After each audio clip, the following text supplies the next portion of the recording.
Sumatera Utara ini khususnya untuk para milenial kita sulit untuk diberikan estafet karena keterbatasan ruang publik, keterbatasan persahabatan dengan partai politik, ada batasan-batasan itu. Nah, kepentingan cuma satu. TNI Polri dan ASN itu cuma satu, melahirkan kepemimpinan pilihan rakyat dan mengesahkan kepemimpinan pilihan rakyat. Tidak harus memaksakan pilihan satu dua kelompok.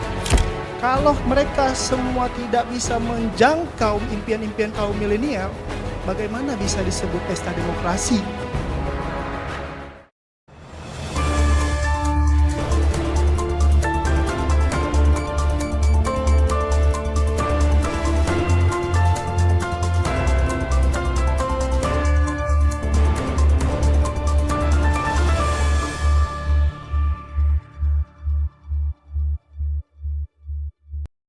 Pemirsa, kita akan mengupas bagaimana pemilu 2024 yang demokrasi, harmoni di Sumatera Utara. Kami sapa dulu, selamat hadir di studio kita Bang Austri Limbong ya. Selamat hadir Bang Austri Limbong selaku Direktur Sumut Institute. Ya, baik, di sebelah Bang Austri juga hadir tokoh pemuda kita ini, Bang Yuda dari Ketua TKD Ganjar untuk Indonesia Sumatera Utara. Selamat hadir Bang Yuda. Baik, kita akan coba minta pandangan dari kedua tokoh pemuda ini seperti apa kira-kira. Baik, Bang Austri, kita kan akan memasuki tahun politik 2024 ini baik pileg maupun pilpres. Nah, kira-kira menurut Abang pertarungan analisis politik, pertarungan berdasarkan dan tren isu reformasi rakyat sebagai komoditi politik yang harus mendapat kapasitas negara atau pemerintah dalam pemenuhan hak dasar dan kenyamanan dan keamanan dalam berbangsa dan bernegara. Menurut kamu seperti apa kira-kira ini nantinya? Ya, terima kasih buat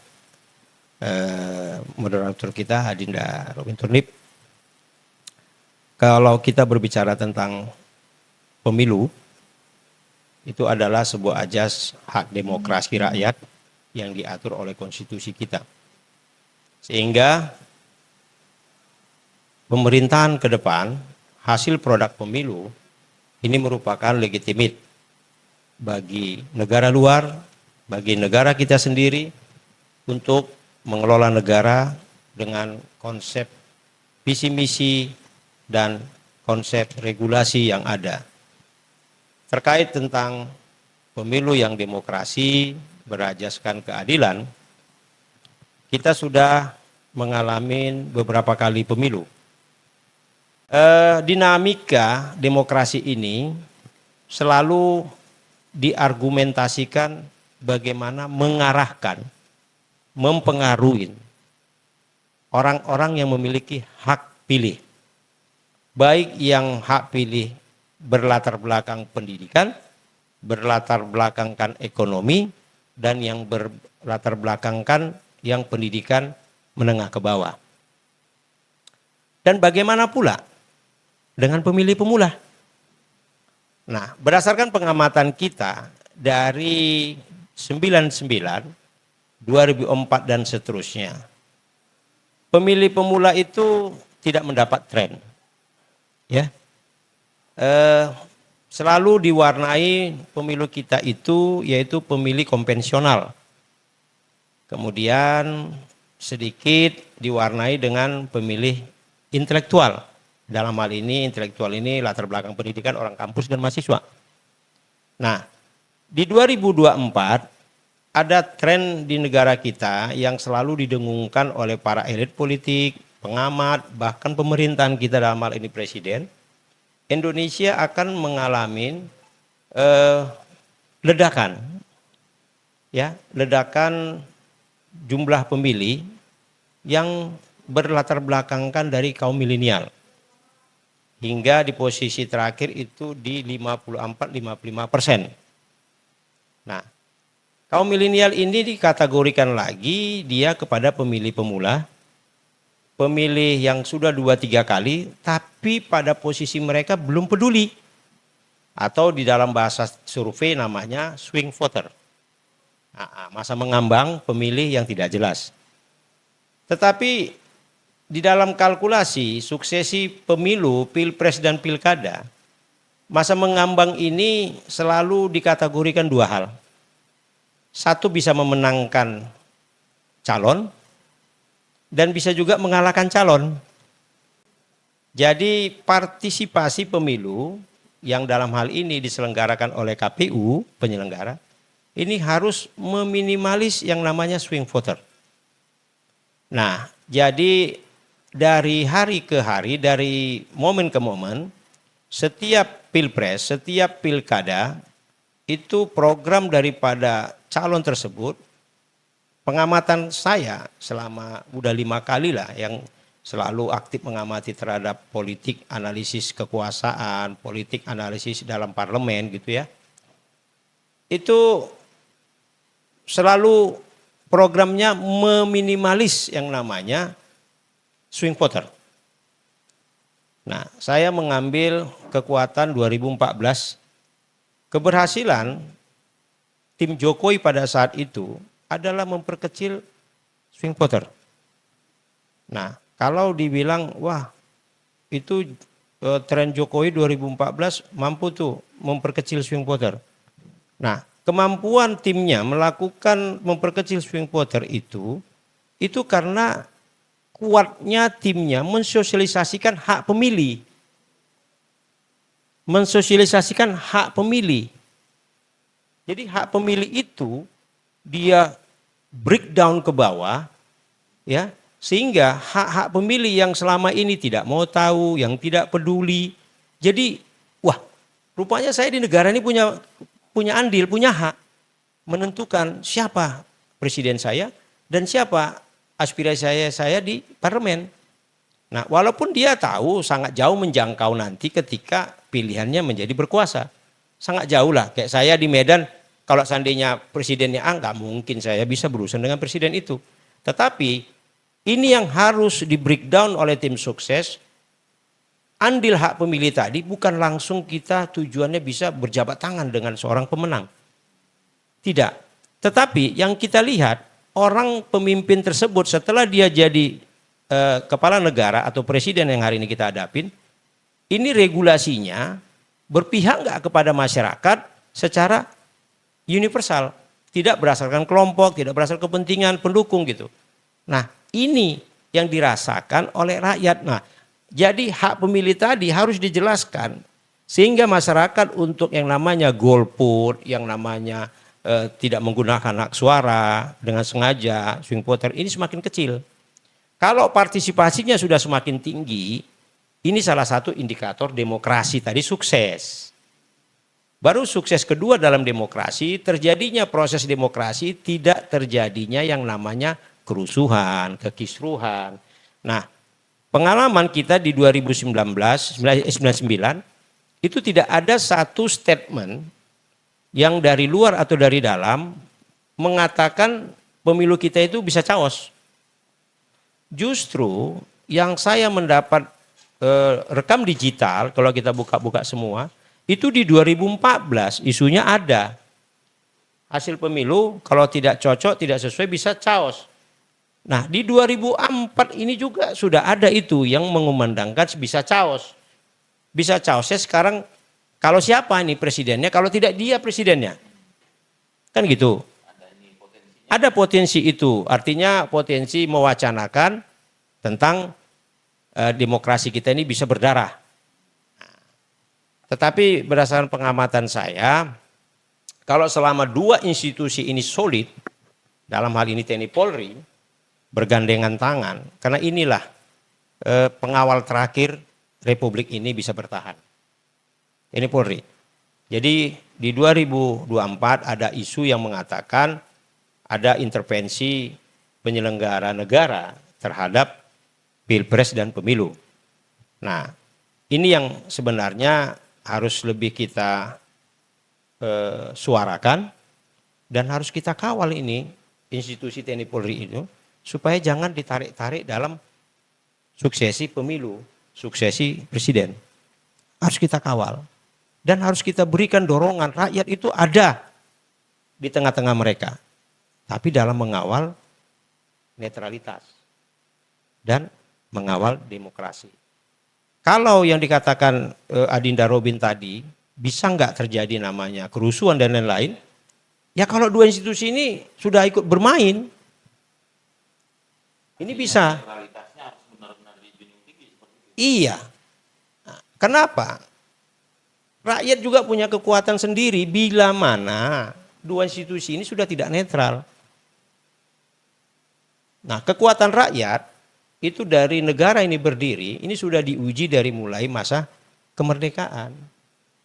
Nah, jadi kita sepakat TNI Polri itu adalah berangkat dari rakyat. Dan ajas demokrasi itu adalah pesta rakyat.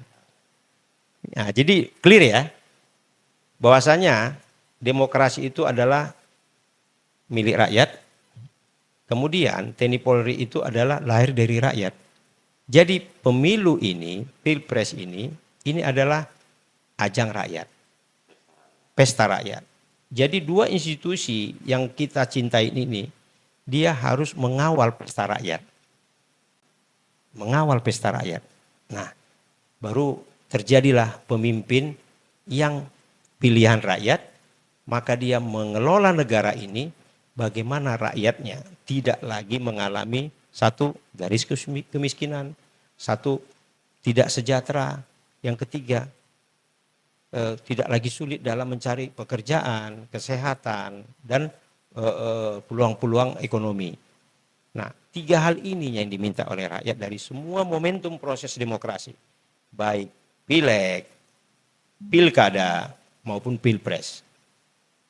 Itu aja yang sementara yang bisa saya kasih respon terkait pemilu, pilpres dalam dampak-dampak kerusuhan dan tidak kerusuhan. Ya. Baik, Bang Osril, kami mendapatkan sesuatu ya pencerahan seperti itu. Nah, kita coba ke Bang Yuda. Bang Yuda tadi Bang Osril agak menyinggung peranan pemilih pemula yang sekarang ini lagi tren disebut dengan milenial. Nah, Abang selaku Ketua TKD Ganjar untuk Indonesia Sumut, bagaimana nantinya peran milenial menata peranan mereka untuk menuju Indonesia maju tahun 2024? Seperti apa menurut pandangan Abang? Oke, terima kasih Bang Robin. Sangat lugas pernyataan dari Bang Hosril tadi tentang paradigma mungkin ya, konstelasi pilpres, pilkada maupun legislatif. Yang diutamakan itu adalah netralitas. Benar, setuju saya tentang netralitas. Untuk pertanyaan dari Bang Robin tentang milenial, peranannya cukup penting itu Bang. Kenapa cukup penting? Satu sisi milenial hari ini adalah harapan. Harapan para orang tua saat ini. Di mana mereka yang bakal calon pemimpin-pemimpin di setiap lembaga negara. Satu hal lagi yang diurgensikan menurut saya pribadi, Sumatera Utara ini khususnya untuk para milenial kita sulit untuk diberikan estafet. Karena keterbatasan ruang publik, keterbatasan persahabatan dengan partai politik, ada batasan-batasan itu. Bagaimana hari ini pesta demokrasi yang hari ini kita gaungkan dan semangat para pilpres nantinya itu menerjemahkan semua mimpi-mimpi dari para milenial, Pak. Kalau mereka semua tidak bisa menjangkau impian-impian kaum milenial, bagaimana bisa disebut pesta demokrasi? Ataupun pesta yang disebutkan gaungnya terlalu besar, pesta rakyat. Nah, di satu sisi kita sebagai tim pemenangan Pak Ganjar khususnya, Ganjar untuk Indonesia atau disingkat dengan GUI, saya ketua umum saya itu adalah Mas Anco Hatta dan Gama. Mereka di Jakarta giat mensosialisasikan bagaimana peranan milenial menuju penataan Indonesia maju untuk 2045. Kalau 2045 mungkin terlalu ambisius kita membicarakannya. Tahun emas katanya ya.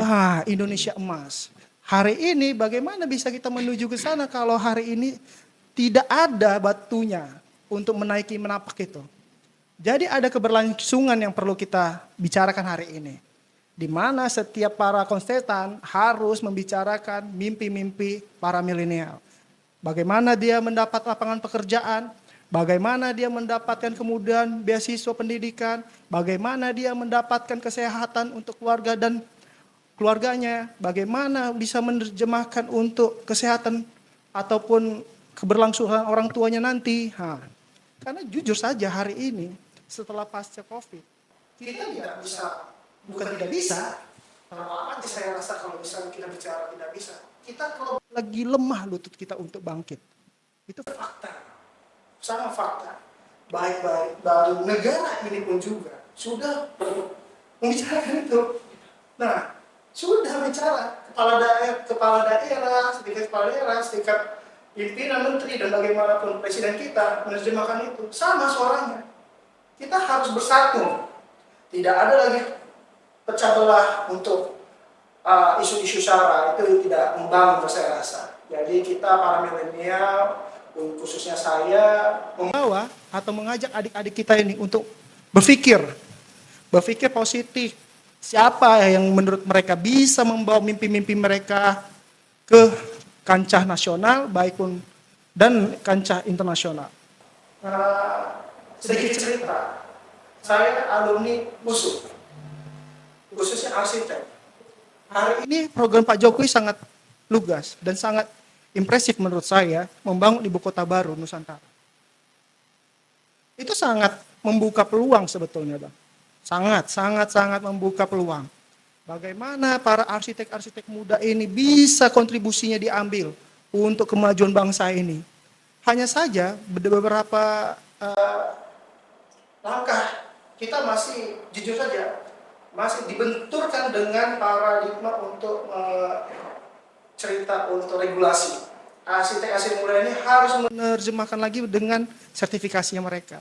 Nah, hal-hal ini yang mereka harus membawa mereka. Hal-hal inilah yang juga membawa keterbatasan mereka untuk bisa diwakilkan oleh legislatif, contohnya para perwakilan rakyat, ya kan? Hari ini kita harus bisa membawa mimpi kita menuju yang fakta atau diterjemahkan. Nah, siapa pemimpin-pemimpin di antara 3 calon pilpres ini yang bisa menerjemahkan itu? Saya rasa sudah saatnya para milenial ini berpikir ulang dan mencoba mencari tahu. Nah, peran milenial itu hari ini harus mencoba mencari tahu tokoh dan sosok mana yang lebih mendengar aspirasi mereka. Jika tidak bisa diterjemahkan, akan sulit kita menuju Indonesia maju. Mungkin sekian dulu saya, Pak. Terima kasih, Pak. Ya. Tadi Bang Yuda, Bang Usrul, coba kita kasih tanggapan. Terkesan Bang Yuda ingin mengungkapkan bahwasanya kaum milenial ini agak kurang diberi panggung atau ruang untuk mereka dilibatkan dalam pembangunan atau berkontribusi terhadap kemajuan bangsa ini. Nah, kira-kira Bang Usrul, biar Bang Yuda juga nanti bisa menanggapinya juga. Ya, ini yang saya rindukan ketika saya masih muda. Sekarang saya masih muda, kalau ditengok wajah masih muda, Adinda Yuda. Tapi kalau ditengok KTP saya udah 52. Tapi jiwa saya masih semangat muda. Saya belum mendapati apa yang dikatakan Adinda Yuda tadi selama saya masih muda. Tetapi pengalaman hidup saya yang hidup di zaman Orde Baru, ya, saya menapak pergerakan sebagai mahasiswa di tahun 92 sampai 99, panggung kaum muda itu tidak ada. Saya berani mengatakan tidak ada. Karena apa? Karena tidak adanya panggung kaum muda itu, maka terjadi adanya ledakan kekuatan massa yang dipelopori oleh kaum muda. Jangan silap, reformasi itu adalah representatif kaum muda. Tetapi panggungnya, panggung yang tidak disiapkan oleh pemerintah. Panggung yang digagas berdasarkan sebuah pergerakan kelompok diskusi yang melihat fenomena pemerintahan yang tidak memberikan kelanjutan regenerasi dari semua kalangan. Dulu saya sedikit cerita yang namanya Orde Baru, itu ada 3 jalur, A, B, G. Ya, yaitu ABRI, birokrasi, dan G itu kalangan tertentu atau pengusaha. Jadi kalaupun dia agak muda ya berangkat dari latar belakang itu. Nah, setelah reformasi banyak hal perubahan ya bagi kaum muda.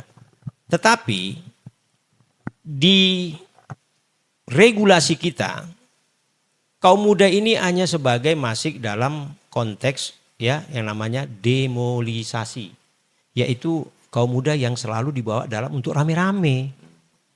Kalau anak Medan bilang jadi penggembira ya? Iya. Oh gitu. Jadi rame-rame. Contoh, ini mau tahun politik nih. Coba nih saya berbicara kalau saya salah tentang filosof organisasi. Terutama organisasi massa. Ada nggak organisasi yang tidak ada mencantumkan dalam komposisinya itu orang muda semua atau orang tua semua? Pasti selalu berwarna. Orang tua sama orang muda. Kenapa selalu orang ada muda? Bisa aja filosof organisasinya regenerasi kepemimpinan di organisasi. Tetapi yang paling saya pengalaman dalam berorganisasi, bagaimana menghadirkan massa. Jadi kaum muda selalu objek massa. Bukan peranannya yang dituntut ya? Bukan peranannya, objek massa. Jadi ke depan kita berharap di suksesi Capres 2024. Tapi yang saya mau katakan bukan berarti masa 2014-19 itu pemerintahan Jokowi tidak memberikan peluang bagi kaum muda. Memberikan. Tetapi yang dikatakan Adinda Yuda ini, bagaimana negara menghadirkan satu produk bagi kaum muda milenial terkait satu sektor ekonomi. Yang kedua sektor pendidikan. Yang ketiga sektor kesehatan. Baru yang keempat sektor rekrutmen calon pemimpin. Ataupun kaum-kaum muda yang berangkat dari semua kalangan, pengusaha, pendidikan dan semua, yang memiliki proses pergerakan mereka, negara tuh menyiapkan generasi-generasi calon pemimpin bangsa di semua level, dari kaum muda. Nah, artinya kalau saya meminjam bahasa Abraham Lincoln, ya negara menginvestasikan untuk kaum muda adalah untuk menjaga keberlangsungan negara. Itu ada dikatakan Abraham Lincoln. Nah, tapi Indonesia masih sebuah konsep. Jadi saya juga menginginkan di dalam produk Capres 2024 ini, siapapun nanti yang terpilih, ya milenial ini jangan hanya jadi produk. Produk hanya suksesi untuk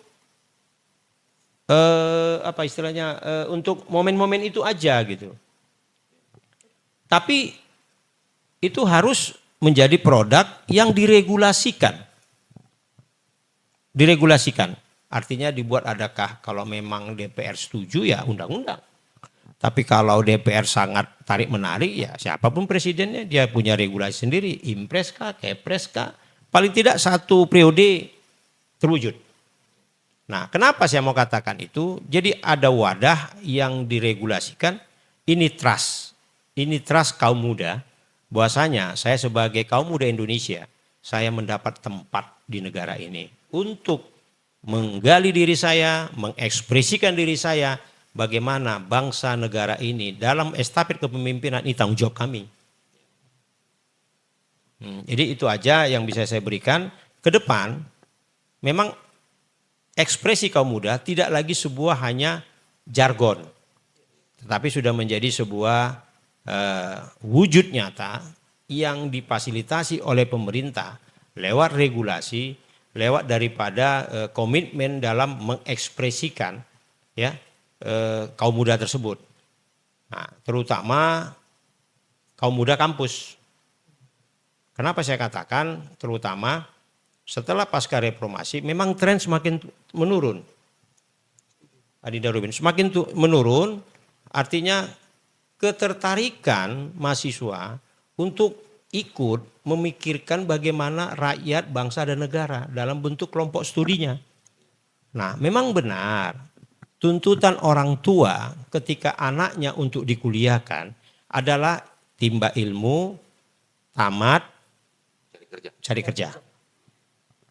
Tapi kalau kita mau lihat yang muncul ya di kepermukaan di dalam tataran pemerintahan yang produknya baik, kemudian tataran politik yang produknya baik, tataran organisasi yang organisasinya baik, itu lebih banyak dipengaruhi dari kalangan kampus yang aktif di dalam dunia kelompok studi. Kelompok diskusi itu yang paling banyak aktif. Kenapa? Karena cara berpikirnya mungkin agak berbeda ya gitu. Berbeda. Karena dia pertama secara logis ya orang kampus itu yang pertama tidak mudah percaya. Itu tidak mudah percaya. Mungkin ada protes atau seperti Iya, apa gitu. itu bagian dinamisasi. Kenapa? Kalau kita meminjam bahasa pakar psikologi pendidikan, bahwasanya kemampuan berpikir dan ekspresi itu sangat dipengaruhi daripada yang pertama usia, yang kedua lingkungan. Jadi tataran pendidikan sekolah dasar ekspresinya bagaimana, lingkungan bagaimana.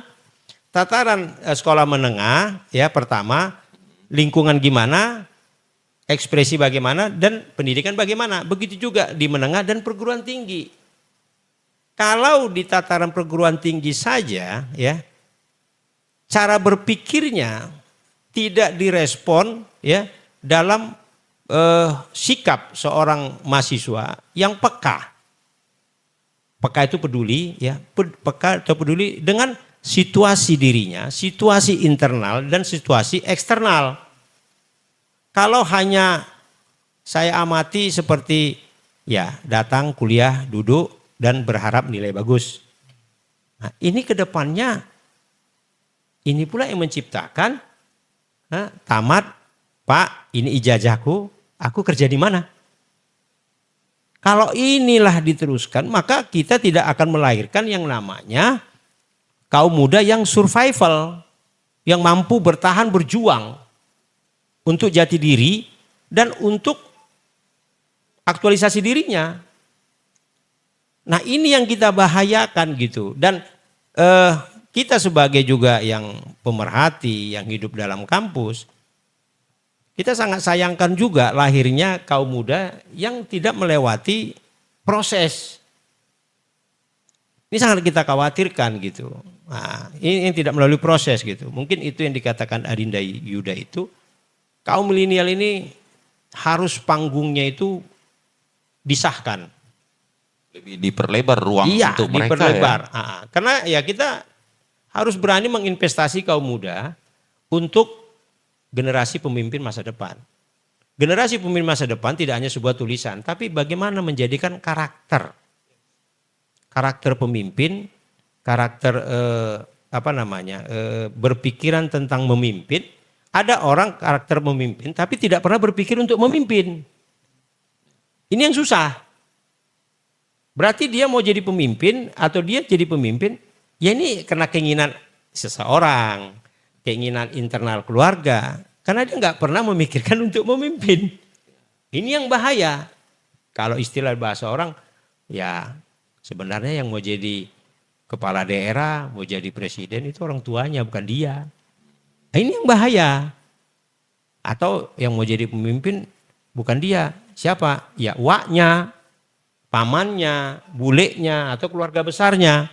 Atau kolega keluarganya. Nah, ini yang bahaya. Artinya memanfaatkan kaum muda itu karena untuk memenuhi kepentingan atau kebutuhan seorang itu gitu. Iya, Maka itu. ditempatkan kaum muda itu gitu. Itu yang bahaya. Oh, gitu Kenapa? Boleh saja meletakkan figur pemimpin baik nanti calon kepala daerah, legislatif itu bagus ini banyak orang kaum muda legislatif. Iya. Nah, tetapi kalau untuk terkait itu semua kita harus melihat namanya ajas proses. Kayak seperti kita katakan ya salah satu capres kita ini Ajas prosesnya saya lihat rekam jejaknya bagus. Salah satu. Nanti bisa direkam digital, bisa cari semua ya. Rekam jejaknya. Dari mulai belajar, membaca, mendengar, ikut dalam kelompok diskusi, dan maju ke dalam dunia nyata dalam politik, dan dia punya konsisten, dedikasi, dan hingga pada akhirnya dia mengelola dalam tataran kebijakan. Mengelola dalam tataran kebijakan itu sudah antara eksekutif dengan legislatif.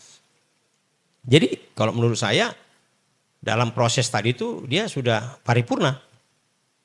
Nah, keparipurnaan inilah di usia yang tidak relatif tua, ya memang udah waktunya memang kelompok itu yang harus bagaimana mengelola negara ini menuju kesejahteraan. Nah, jadi gimana kaum muda tanpa proses diberi panggung, diberi kesempatan untuk mengelola dan mengurus negara atau pemerintah. Ini juga sulit, memang ya energik, tapi keenergikan dia buta. Apa yang mau kukatakan? Apa yang mau kubahasakan? Nah, apa yang mau kuurus? Nah, ini susah. Jadi kaum muda juga harus kita kasih panggung, tapi panggungnya juga harus kita tata untuk tujuannya kemana. Jadi negara harus hadir untuk memikirkan itu, tidak hanya memikirkan, tapi negara harus juga hadir mewujudkan itu. Saya rasa itu tanggapan saya terkait tentang kaum milenial untuk ke depan. Sungguh menarik ya kita mendengar Bang Ausril. Gimana menurut Bang Yuda sendiri? Wah, luar biasa ini Bang paparan beliau ini. Melatar belakangi seluruh elemen bangsa ini pola pikir beliau. Jadi singkat saja Bang ya kan. Memang perlu yang kayak dibilangkan Bang Usul tadi itu aspirasi untuk mereka kaum milenial itu harus didengar itu oke.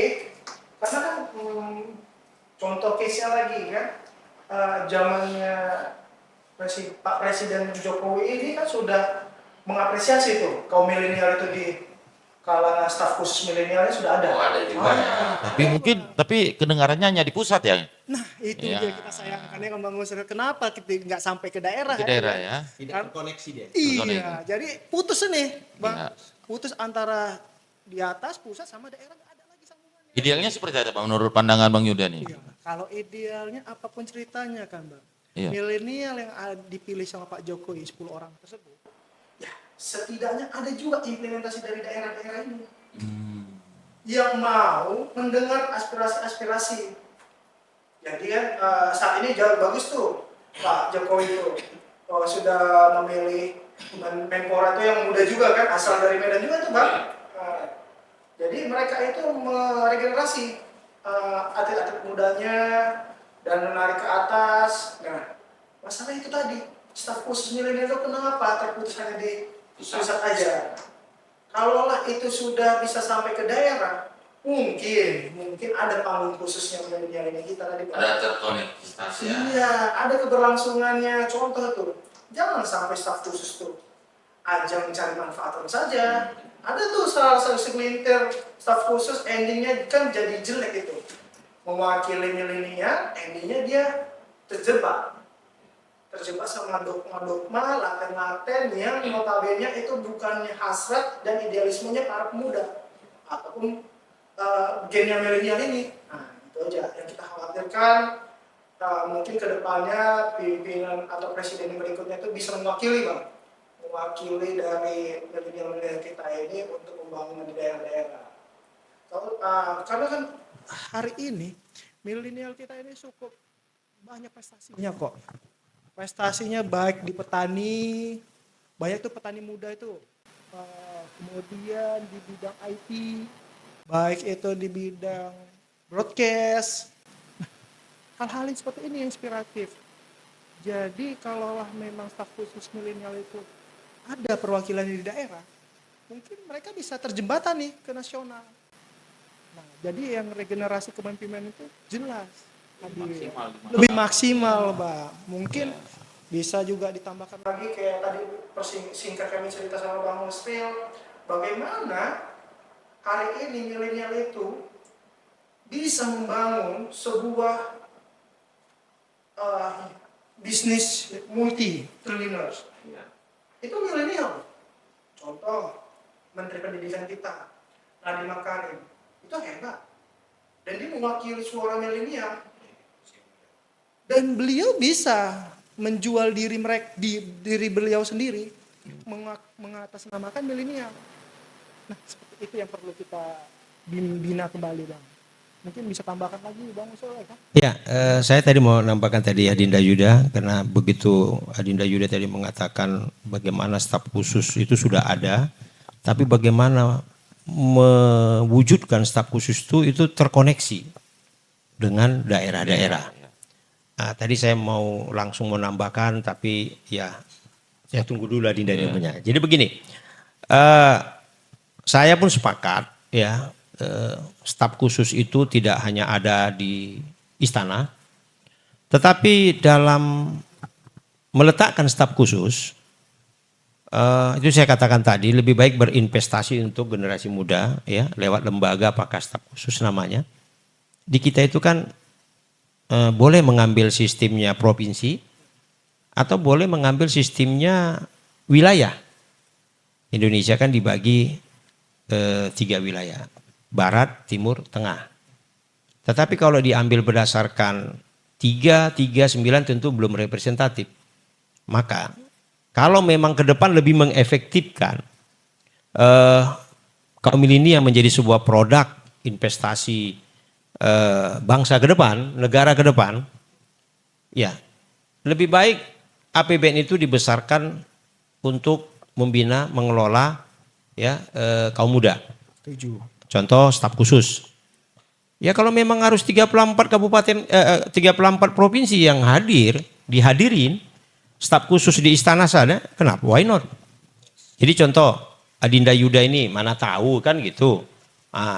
Terpilih dari Sumatera Utara untuk staf khusus ya di Sumatera Utara yang terkoneksi staf khusus di pusat. Nah, tentu apa persoalan kaum milenial ini diskusinya jelas diskusinya. Nah, sehingga apa persoalan kaum milenial baik di dalam sosial, perilaku, hukum, kesehatan dan pendidikan ini jelas diskusinya. Terbuka ya, Bang. Terbuka. Jadi presiden dia mendapat hubungan langsung kaum milenial baik dengan persoalan-persoalannya yang dikelola oleh staf khusus muda tadi. Nah, jadi saya akan lebih konkret lagi mengusulkan ya, staf khusus ada di daerah itu ini juga jadi pengurai ya, tidak menumpuknya orang muda di kota.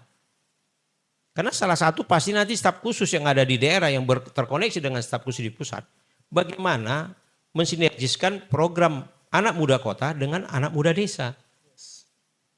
APBN-nya sudah ada, dana desa, ya kan?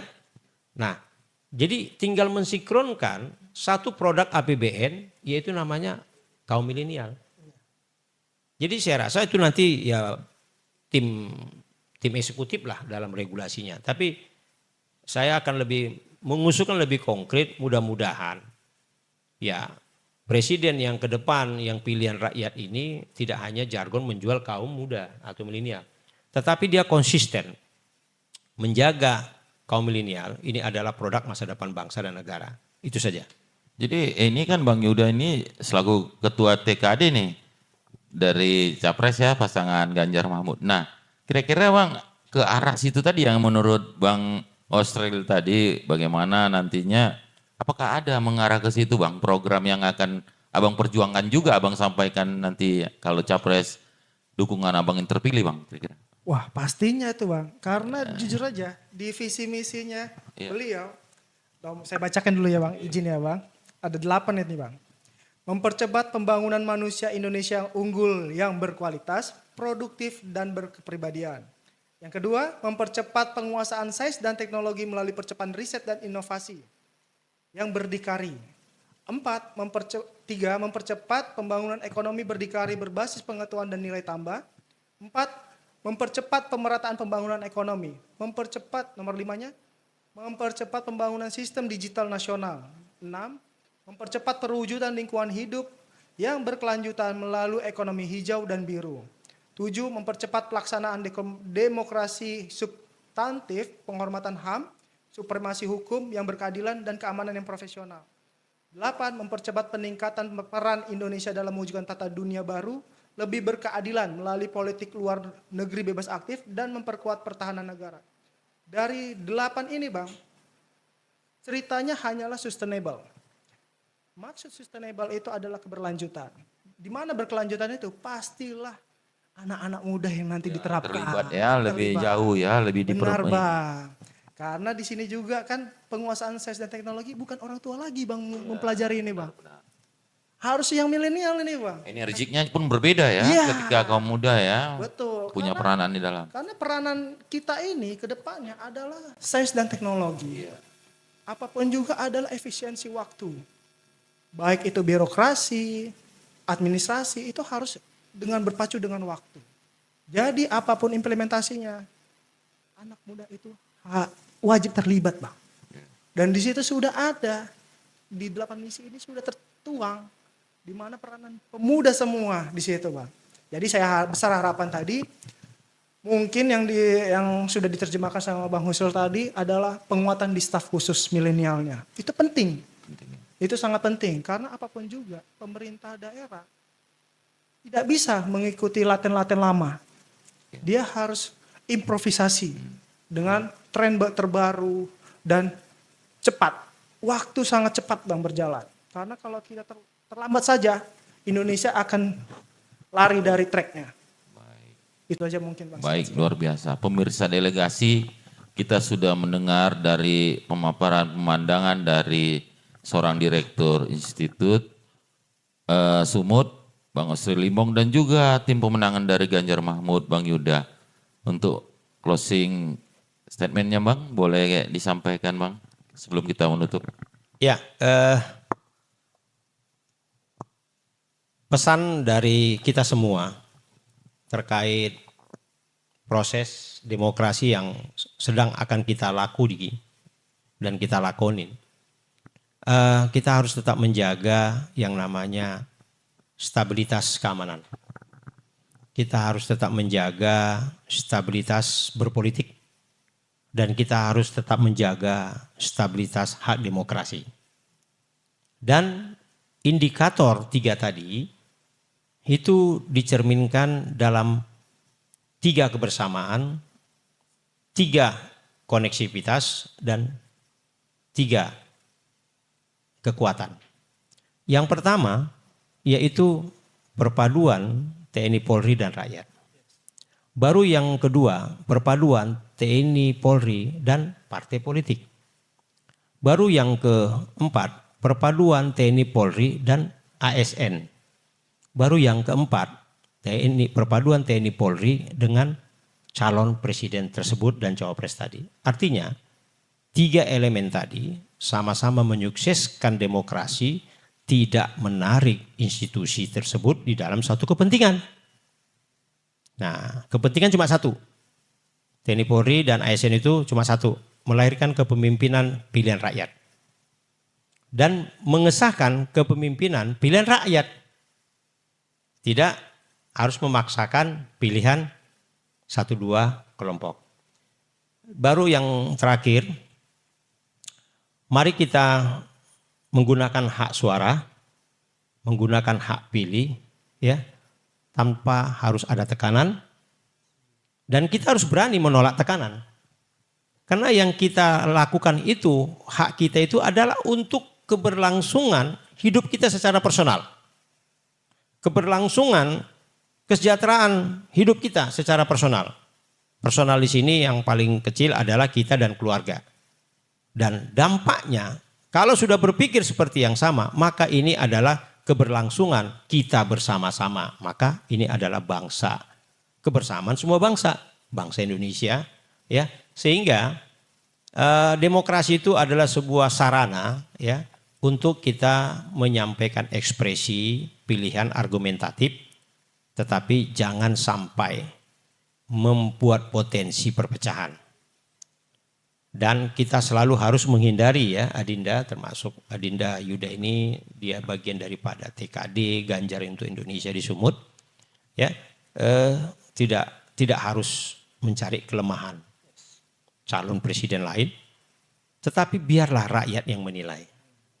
Karena rakyat kita itu pun sudah cerdas kok. Karena saking cerdasnya rakyat kita, tetapi tidak terbukanya arus informasi tadi, sehingga mereka tutup mata, tutup telinga, tutup hati, terjadi golput. Jadi itu saja statement saya di dalam dialog kita hari ini. Semoga apa yang kita harapkan terhadap calon-calon presiden kita ini, apalagi sudah capres pertama, debat pertama, ya kita berharap yang diselenggarakan KPU ini juga memiliki pengaruh menjadikan keterbukaan pemilih dalam mengaspirasikan pemilihannya, dan dia akan bergeser menjadi pemilih tidak tahu menjadi pemilih tahu menjadi pemilih cerdas. Nah, jadi KPU juga kita sepakat kalau mereka menyelenggarakannya dengan baik, tidak juga yang katakan tadi terjadi keberpihakan. Netralitas KPU juga harus kita kawal. Saya rasa demikian yang bisa saya sampaikan, dan untuk itu ya saya serahkan kepada moderator. Bang Yuda, closing statement kita pada dialog pada hari ini. Wah, kalau saya closing statement cuma satu. Ganjar untuk Indonesia, Satset, Tastes. Baik, demikian pemirsa delegasi dialog kita bersama kedua tokoh pemuda di Sumatera Utara. Bagaimana nantinya pemilu 2024 yang demokrasi, harmoni di Sumatera Utara. Salam delegasi.